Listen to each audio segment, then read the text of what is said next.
Welcome back. Now, research suggests that the EFF are likely to call the shots in terms of its members holding key positions in the economic cluster, while also gunning for the national speaker post if the election results in an ANC-EFF coalition.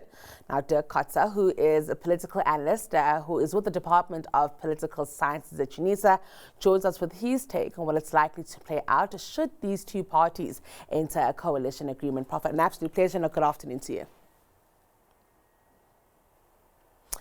Good afternoon. Thank you very much. Thank you so much for joining us. Let's talk maybe about the likelihood of such a coalition here. We have seen some polls come out, but in my own thinking, some of it is maybe a bit of fear-mongering. I'm keen to get your analysis of whether something like this, where the ANC and the EFF have to work together in the future, might emerge post-May 29. Yes, that will become a strong possibility if the ANC receives a very low percentage, very close to 40%, between 40% and 45%. If it receives more than 45%, it's unlikely that they will form a coalition with either the EFF or with MK party. But if they receive a low percentage, 40% or even below that, then they need a party with at least 10% support.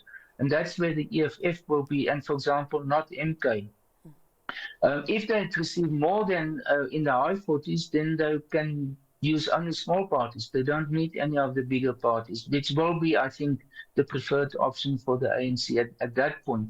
So there is a particular point where the EFF has the potential or can become one of the preferred choices for the ANC.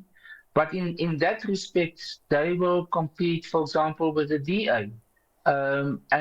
Yes, I know at this stage, many people think it's completely unlikely that the ANC will form a coalition with the DA. But I think we have all learned that when it comes to coalition governments, you can't exclude any option.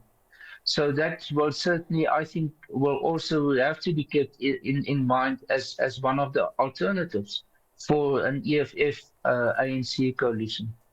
I must also ask you about, what we are seeing in terms of what's playing out in the ANC-EFF coalition in Ekurhuleni, where we've had, senior members within the ANC pushing back on the way things were working there. And of course, a much smaller, environment than what a national election may be here.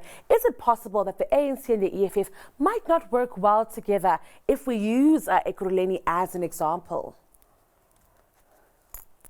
Yes, Ekurhuleni is the latest example of that, but in the past we saw it in the case of Mogale City, for example. Even in the case before the last election of 2021, also in Tshwane, where the ANC and the EFF simply couldn't work together because of their differences of opinion about who must fill the top position, that of the mayor. And because the EFF refused to serve under an ANC mayor, they had to go for the third options, either the ATM in Mogale City or Al Jamaa in KwaZulu-Natal in Johannesburg, or the African Independent Congress in Ekurhuleni. So in that sense, I think it created the impression that the EFF is simply not willing to be the second biggest party, or that to serve under the ANC, and therefore they use their veto power in order to reach that point of having a third option as the mayor. And I think that is where the ANC's discomfort with the EFF developed, because it created the impression that although they are much smaller than the ANC, in these councils, they actually had exercised the type of a veto power. They kept the gun against their head. Therefore, the ANC said, well, but we cannot continue like this, because it makes the position of the mayor very, very dysfunctional, and therefore problematic in general in terms of the governance of these metros. What has happened now recently in the case of Ekurhuleni, that changed. And I think this is the new ball game, is that the EFF accepted that there will be an ANC mayor.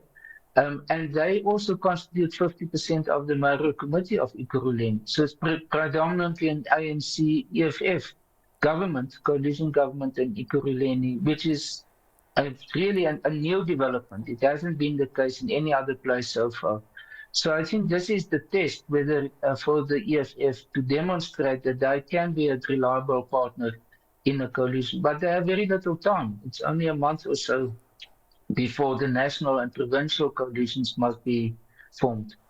I will let you know that as an ordinary South African, it makes me very uneasy to know that at some point coalition conversations just boiled down to the dishing out of positions here at Dirk. And I'm keen to get your thoughts on this because in my mind, the complexity is about ideology, it's about policy. But if it's also just about the dishing out of positions, it can start to look a little bit survivalist in nature as opposed to it being a real working relationship that looks at benefiting the country.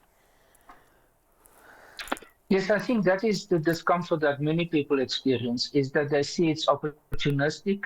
It's not about principles. It's not based on a negotiated agreement, that there's not a convergence of policy positions, that there's not a common interest that develops over time. That I think is sort of the common or widespread understanding or perception about coalitions in general. In the case of South Africa, unfortunately, there's very little time to negotiate a new coalition. It's basically between 14 and 19 days after the national election that it can be done. And I think that is why we've seen prior to the election these developments like the multi-party charter led by the DA, also the SARA group, which is much smaller, and some of the Pan-Africanist parties that also try to form a top or develop a common understanding. On the side of the ANC, they haven't done it, but they have established a de facto coalition group, and we see it most visibly in the case of Johannesburg. So there is the foundations for a type of a coalition.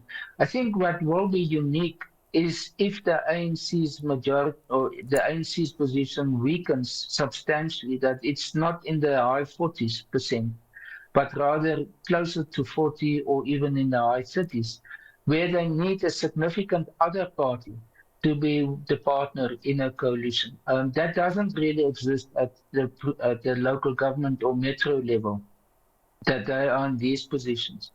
And that will be a new ballgame. And therefore, these options about whether it should be with the EFF or whether it should be with the DA or whether it should be a type of a grand coalition of including 3 or 4 big parties. These are all the options that actually exist. And I think that they all calculate at this point of what is the possibility to use them.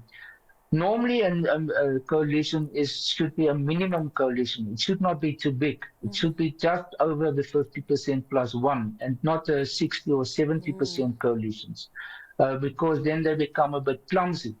But in some cases, maybe it will have to become necessary to go in that direction in order to avoid one party having sort of the veto power in a coalition formation. Our Prof, it's all we have time for today. I'm keen to keep talking and to reflect on these results as they emerge later on in the month. Thank you so much for your time today. That was Dirk Kotze. He's political analyst who's with the Department of Political Sciences at UNISA.